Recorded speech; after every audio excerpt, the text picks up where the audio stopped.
Қар барысы немесе ілбіс ірі денелі, бұлшық етті және сымбатты мысық тұқымдас жыртқыш. Олар негізінен таулы аймақтарда мекен етеді. Табиғат оларды аяздан сенімді қорғайтын қалың жүнмен марапаттаған. Ілбістер қатал жағдайдағы өмірге өте жақсы бейімделген. Сіз ғалам және табиғат арнасындасыз. Бүгін біз қар барысы туралы айтатын боламыз.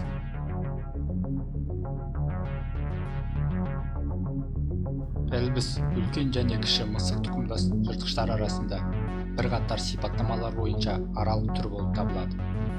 Үлкен мысықтарға ілбістің басындағы үлгісі, жануардың тыныштықтағы құйрығын ұстау тәсілі және бірқатар анатомиялық ерекшеліктері туыстығын танытса, ал оның пырылдай алатыны және тамақтану кезіндегі позасы басқа кішкентай мысық тұқымдастарға туыстығын көрсетеді.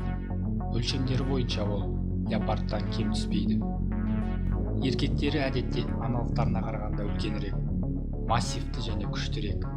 Ересек аталықтарының салмағы 65-тен 75 килограммға дейін, дене ұзындығы 2 метр 20 сантиметрге дейін жетіп, ал құйрығы қалың жүндес болып келеді. Сондықтан қар барысының құйрығы леопардтың құйрығына қарағанда жуан сияқты көрінеді. Тіпті табаны да қалың жүнмен жабылған. Бұл оған қарда батпай қозғалуға көмектеседі. Бұл сұлу жануар әдемі жүннің арқасында аяусыз жойылуда. Сондықтан қазіргі уақытта түр ретінде жойылып кету қаупі алдында тұр. Көздерінің көруі өткір және жақсы дамыған. Ал басқа да сезім мүшелері ілбіске өте жақсы көмектеседі. Қар барысы көңіл күйі жақсы болған кезде сіздің үйдегі мысығыңыз сияқты пырылдай алады. Ол сондай-ақ әйгілі аң патшасы сияқты ақыра алады. Бірақ қар иесінің дауысы арыстанға қарағанда әлдеқайда ақырын шығады.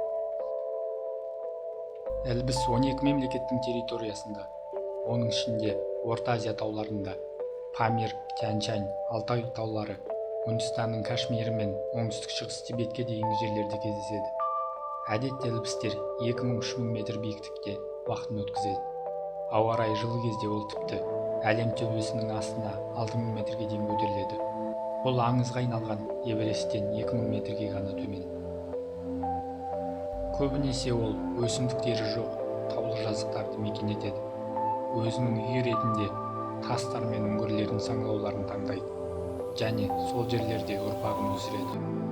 Тау мұздықтары мен қалың қардың арасында ілбістің жүнінің түсі оның жауларынан да, құрбандарынан да керемет жасыра алады. Қар барысы қараңғы кезде аң аулағанды жақсы көреді. Бірақ ол күндізде уақытын жоғалтпайды. Күндізгі уақытта ол күн сәулесіне шомылғанды ұнатады. Ілбіс өзінің территориясында тұратын барлық сүтқоректілермен қоректенеді. Тышқандардан бастап тау-теке мен арқарға дейін кейде гектарға да шабуыл жасайды. Жазда ілбіс биік тауларға шығып, суыр мен басқа ұсақ сүтқоректілерді іздейді. Осы уақытта ол жабайы қойлардың қозыларында азық етеді. Қозылар барысқа оңай олжа болып табылады. Қатты суық және қалың қар оны таудың төменгі жағына түсуіне мәжбүр етіп, аштықтан барыстың үй жануарларына шабуыл жасауынан басқа амалы қалмайтын кездерде болып тұрады. Адамға шабуыл жасамайды, бірақ қашарға тесік таппай қалса, батыл түрде қорғана алады. Алайда бұл оған көп көмектеспейді. Құнды терісі үшін адамдар бұл әдемі аңды құртып жіберуі мүмкін. Дегенмен, Үндістан мен Орталық Азия мемлекеттерінде ілбісті бұрыннан заңмен қорғап келеді. Барыс бір шыңнан екіншісіне ені 11 метрге дейін шатқалдан секіре алады. Бір секіру арқылы 2,5-3 метр биіктікті ептілікпен бағындыра алады. Ол шыңдардың үстіндегі жартастарда құлап кетуден қорықпай, емін-еркін жүре береді және үлкен шатқалдардан олжасына мергендікпен дәлдігімен секіріп кеп шабуыл жасайды. Табиғатта оның жаулары жоқ, тек қыста ғана аш қасқырлар мен ауыр қақтығыстар болуы мүмкін. Бірақ ілбіс өзін өзі қорғай алады. Жануарлар бағында қар барысы шамамен 20 жылдай өмір сүреді, ал жабайы табиғатта 11-12 жыл. Ұзақ өмір сүруінің ресми тіркелген рекорды 28 жыл болады.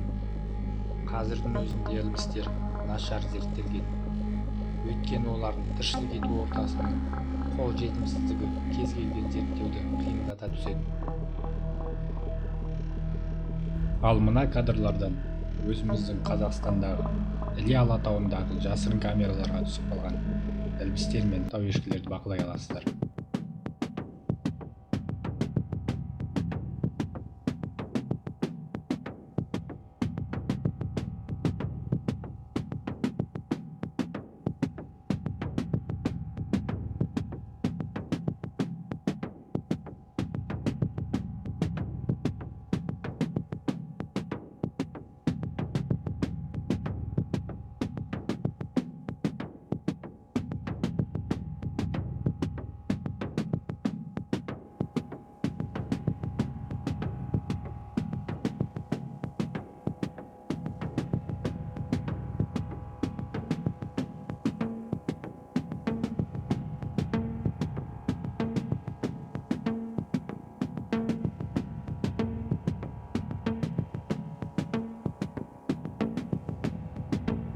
Келесі бейнероликте біз ілбістердің басқа аңдарға аңшылығын тамашалайтын боламыз.